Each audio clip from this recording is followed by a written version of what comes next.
तो आज हम इन मॉडर्न हिस्ट्री का पहला चैप्टर पढ़ेंगे। हमारा पहला चैप्टर है सोर्सेज एंड अप्रोचेस। तो पहला चैप्टर हमारी पहली यूनिट है सोर्सेज एंड अप्रोचेस, और उसके अंदर पहला चैप्टर है sources for the history of modern India. तो हमारे जो बहुत ज़्यादा मात्रा में हिस्टोरिकल मटेरियल हमारे अवेलेबल होते हैं ताकि हम इंडिया को पढ़ सकें, कहाँ से लेकर 18th century, mid 18th century से लेकर मिड 20th सेंचुरी में। जब मॉडर्न इंडिया की हिस्ट्री कंस्ट्रक्ट कर रहे थे तो सबसे पहले जो प्रायोरिटी दी गई वो किसे दी गई थी? आर्काइव्स को। अब एक क्वेश्चन आता है कि आर्काइव्स क्या है। आर्काइव्स हम उन चीज़ों को बोलते हैं जितने भी हमारे हिस्ट्रिकल रिकॉर्ड्स और डॉक्यूमेंट हैं, जैसे कि ऐसे डॉक्यूमेंट जिन्हें क्रिएट किया गया था कुछ एक्टिविटी का पार्ट, जैसे कि एडमिनिस्ट्रेटिव, लीगल, सोशल और कमर्शियल, उन सभी के डॉक्यूमेंट के कलेक्शन को हम क्या बोलते हैं? आर्काइव्स। ये यूनिक और ओरिजिनल डॉक्यूमेंट होते हैं। ये कॉन्शियसली रिटर्न नहीं थे या फिर क्रिएट किए गए थे ताकि इन्फॉर्मेशन कन्वे कर दिए जाएँ फ्यूचर जनरेशन के लिए। ये अपने आप के लिए बनाए गए थे। और जो इंपॉर्टेंट पार्ट है आर्काइव्स का, जो मॉडर्न इंडिया को रिलेट करता है, जो ऑफिशियल रिकॉर्ड्स हैं। ऑफिशियल रिकॉर्ड्स कौन से? जो पेपर हैं गवर्नमेंट एजेंसीज़ के अलग अलग लेवल पर। तो हम देखते हैं जो ईस्ट इंडिया कंपनी, जो हमारा ईस्ट इंडिया कंपनी का रिकॉर्ड देखते हैं, हमें प्रोवाइड डिटेल कहाँ से कहाँ तक देता है, जो उनके पीरियड था 1608 से 1857 तक। जब ब्रिटिश क्राउन ने एडमिनिस्ट्रेशन पर कंट्रोल ले लिया था तो उन्हें भी बहुत ज़्यादा वैरायटी और में क्या नाम है हमारे ऑफिशियल रिकॉर्ड क्रिएट किए थे। और ये जो रिकॉर्ड है इन्हीं की वजह से हमारे जो हिस्टोरियंस हैं वो ट्रेस कर पाते हैं हर एक important development stage by stage, और कौन सा प्रोसेस और उन लोगों ने क्या प्रोसेस किया था, डिसीजन कौन सा लिया था और क्या साइकोलॉजी थी पॉलिसी बनाने के लेकर। तो रिकॉर्ड है दूसरे यूरोपियन ईस्ट इंडिया कंपनी जैसे पोर्टुगीज़, डच और फ्रेंच, वो भी यूज़फुल होते हैं ताकि हम हिस्ट्री कंस्ट्रक्ट करें 17th और 18th सेंचुरी की। ये इम्पॉर्टेंट है पॉइंट ऑफ व्यू से, इकोनॉमिक हिस्ट्री के पॉइंट ऑफ व्यू से, पर हम बहुत ज़्यादा क्या नाम है गैदर कर सकते हैं उनके बारे में पॉलिटिकल सेटअप के साथ साथ। तो बहुत सारे contemporary and semi contemporary work जैसे कि मेमोइर्स, बायोग्राफीज़ और ट्रैवल अकाउंट, जो हमें क्या नाम है इंटरेस्टिंग और यूजफुल क्लेम्स देते हैं 18th सेंचुरी की हिस्ट्री के बारे में और 19th सेंचुरी के बारे में। न्यूज़पेपर और जर्नल्स ने भी क्या नाम है 18th सेंचुरी के लेटर पार्ट में जब अपनी जगह बनाई थी, और उन्होंने भी वैल्यूएबल इन्फॉर्मेशन प्रोवाइड करते थे हमें हर एक एस्पेक्ट में इंडियन सोसाइटी के, specially 19th and 20th century में। दूसरे जो सोर्सेज हैं मॉडर्न इंडस्ट्री के अंदर वो आते हैं ओरल एविडेंस, क्रिएटिव लिटरेचर और पेंटिंग। तो सबसे पहले आता है आर्काइवल मटेरियल। यहाँ पे 4 कैटेगरी के ऑफिशियल रिकॉर्ड्स हैं। पहला है सेंट्रल गवर्नमेंट आर्काइव्स, दूसरा स्टेट गवर्नमेंट आर्काइव्स, तीसरा record of intermediate and subordinate authority, चौथा है हमारा जुडिशियल रिकॉर्ड। इनके अलावा भी ना एक प्राइवेट आर्काइव्स और आर्काइवल सोर्स हैं जो अवेलेबल हैं बाहर। सबसे पहले सेंट्रल गवर्नमेंट आर्काइव्स के बारे में पढ़ेंगे। जो हमारा नेशनल आर्काइव्स ऑफ इंडिया है, जो हमारा कहाँ पे लोकेटेड है, न्यू दिल्ली में, उसके अंदर जितने भी आर्काइव्स है गवर्नमेंट ऑफ इंडिया के वो रखे हुए हैं, और ये ऑथेंटिक और एक रिलायबल सोर्स मटेरियल है मॉडर्न हिस्ट्री के लिए। तो जो रिकॉर्ड है जहाँ रखे गए हैं हमारे नेशनल आर्काइव्स के अंदर, वो अलग अलग ग्रुप्स के अंदर आते हैं और अलग अलग ब्रांचेस सेक्रेटेरिएट की अलग अलग स्टेजेस पर और कैसे कैसे डेवलपमेंट हुआ उसे शो करते हैं। और ये कैसे हुआ? ये इस वजह से हुआ कि जो ईस्ट इंडिया कंपनी का जो काम था वो अलग अलग ब्रांचेस में बटा हुआ था। हमने public, general, revenue, political, military, secret, commercial, judicial, education etcetera, और एक उनका सेपरेट सेट ऑफ रिकॉर्ड था जो ये रखते थे। हर एक ब्रांच का अपना एक डिपार्टमेंट होता था।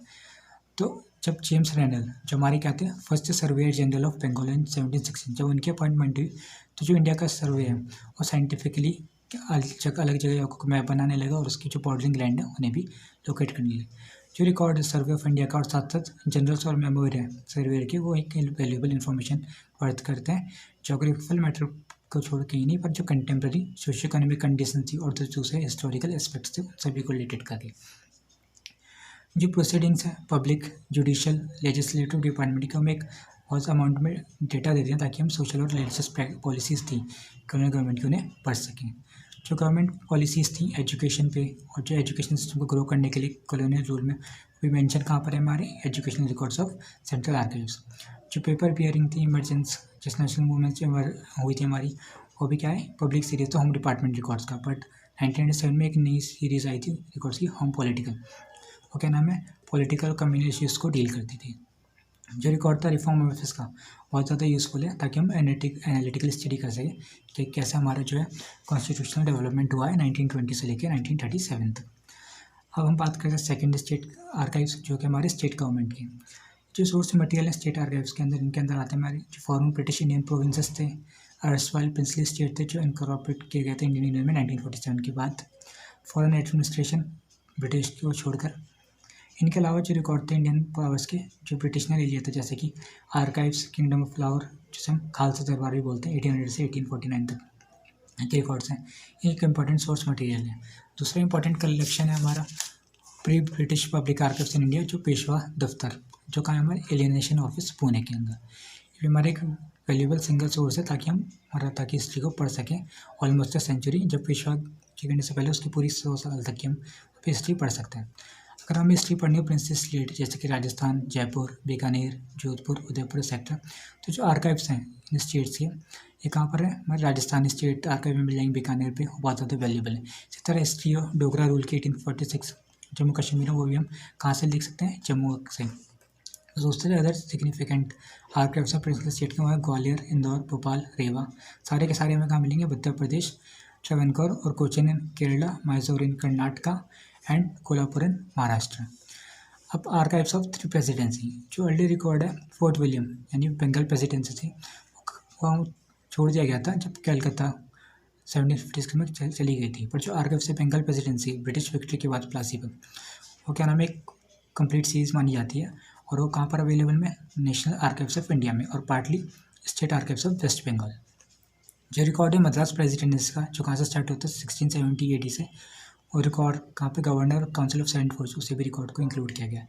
इन सभी रिकॉर्ड में बहुत सारी इन्फॉर्मेशन हम देख सकते हैं कि कैसे इंग्लिश ईस्ट इंडिया कंपनी का राइज हुआ ऐसा पॉलिटिकल पावर साउथ में और डेक्कन में, और साथ साथ एंग्लो फ्रेंच स्ट्रगल के बारे में और इंग्लिश की कन्फ्लिक्ट दूसरे इंडियन पावर्स के साथ। जो वुमेन प्रेसिडेंसीज का आर्काइव है वो कहाँ है हमारा, Maharashtra secretary record office Mumbai में, और ये बहुत ज़्यादा यूजफुल है अगर हमें वेस्टर्न इंडिया की हिस्ट्री पढ़नी है, जैसे कि महाराष्ट्र, गुजरात और Sindh Kannada speaking district of presidency, जो हम मैसूर में इनकॉर्पोरेट किए थे 1956 में। अब अदर यूरोपियन पावर के आर्काइव्स, ये जो आर्काइव्स हैं पोर्टुगीज़ ये प्रिजर्व कर गए थे गोवा में, कहाँ से लेके 1700 से लेके 1900 तक पीरियड के, और ये बहुत ज़्यादा वैल्यूबल है क्योंकि हम पोर्टुगीज़ ने जो किस तरीके से हमारे इंडिया में प्रोसेस किए थे उन सबकी हिस्ट्री पढ़ने के लिए। जो ऑर्डर और डिस्पैचेस थे लिस्बन से मिले थे, वो गोवा में रिसीव हुए थे, और जो रिस्पॉन्स और रिपोर्ट्स हैं डिस्पैच की जाती थी इंडिया से पोर्टुगल, सभी के सभी हिस्टोरिकल मटेरियल और साथ साथ पोर्टुगीज़ आर्किव्स को अंदर आते हैं। जो डच रिकॉर्ड है कोचीन और मलाबार का, हमारे मद्रास रिकॉर्ड ऑफिस में माना जाता है, और जो चिंसुरा का है स्टेट आर्क, वो कहाँ माना जाता है हमें, वेस्ट बंगाल के स्टेट आर्काइव्स में। जो फ्रेंच आर्काइव्स थे कहाँ के, चंद्रनगर और पौंडीचेरी, वो पेरिस ने ले लिए गए थे, किसके द्वारा, फ्रेंच अथॉरिटी छोड़ने से पहले उन्हें फ्रेंच अथॉरिटी के द्वारा ले लिए गए थे। जो आर्काइव्स थे डेनिस प्रेसिडेंट के, वो भी ट्रांसफ़र कर दिए गए थे कोपेनहेगन के, जब डेनिस ने टन के बार और सेरमपुर को इंग्लिश ईस्ट इंडिया को भेज दिया था 1855 में। जो रिमेनिंग डेनिस रिकॉर्ड है वो कहाँ पर है हमारे, जो थ्रिकन कबार को रिलेटेड करते हैं हमारे मद्रास रिकॉर्ड ऑफिस में पाए जाते हैं। नेक्स्ट हमारे आता है जुडिशल रिकॉर्ड, ये हमारे कहाँ मिलते हैं, मद्रास रिकॉर्ड ऑफिस में। जो आर्काइव है mayor court head fort saint George, कहाँ से बिगिनिंग है इसकी, 1689 से। ये इजीली अवेलेबल जुडिशल आर्काइव है। और जो प्री प्लासी रिकॉर्ड है मेयर्स कोर्ट का एट फोर्ट विलियम, वो ख़त्म हो चुका है, पर जो 1757 से 1773 तक है वो भी रिकॉर्ड रूम में कलकत्ता हाई कोर्ट के, और साथ साथ सुप्रीम कोर्ट ऑफ बंगाल के आर्काइव्स के साथ। इसी तरीके से जो रिकॉर्ड है मेयर्स कोर्ट एट बॉम्बे, जो स्टैब्लिश होता है 1728 में, हमें कहाँ मिलता है, महाराष्ट्र सेक्रेटेरिएट रिकॉर्ड ऑफिस, जो हमारी archives of Bombay record office और सुप्रीम कोर्ट का भी रिकॉर्ड रखती है। इसके अलावा जो प्रोसीडिंग्स हैं, माइन्यूट्स हैं, जो कैटेगरी हैं रिकॉर्ड जिनके अंदर कॉपीज़ हैं, विल प्रोबेट्स और लेटर एडमिनिस्ट्रेशन के, जो बहुत ज़्यादा यूज़फुल हैं जेनोलॉजिकल स्टडीज़ और इन्वेस्टिगेशन करने के लिए, कहाँ पे सोसाइटी और इकोनॉमिक कंडीशन देखने के लिए बहुत ज़्यादा यूज़फुल होते हैं। इसी तरह हमारा आता है पब्लिश आर्काइव, जो मोस्ट सिग्निफिकेंट आर्काइवल पब्लिकेशन है पार्लियामेंट्री पेपर है, जिसके अंदर बहुत सारे एग्जाम्पल देखते हैं हम ईस्ट इंडिया कंपनी के रिकॉर्ड और गवर्नमेंट ऑफ इंडिया के अंडर द क्राउन। जो रिपोर्ट है पार्लियामेंट सेलेक्ट कमेटी की, वेरियस अलग अलग रॉयल कमीशन है, वो एक स्पेसिफिक सब्जेक्ट जैसे कि एजुकेशन, सिविल रिफॉर्म, फेमाइन और पार्लियामेंट्री डिबेट इंडियन एम्पायर पे, वो इंडिस्पेंसिबल है। जो प्रोसीडिंग होती है इंडियन और प्रोविंशियल लेजिस्लेचर की, वीकली गैजेट जो सेंट्रल और प्रोविंशियल गवर्नमेंट पब्लिश करती थी, जो लॉस और रेगुलेशन के कलेक्शन जो इशू किए जाते हैं टाइम टू टाइम, वो एक हमारे यूजफुल सोर्स मटेरियल मान जाते हैं हिस्टोरिकल रिसर्च के लिए। एक हमारा प्राइवेट आर्काइव्स, प्राइवेट आर्काइव्स में आते हैं कम पेपर और डॉक्यूमेंट हर एक इंडिविजुअल के फैमिली के नोट्स, जो एक सिग्निफिकेंट रोल प्ले करते हैं मॉडर्न इंडिया की डेवलपमेंट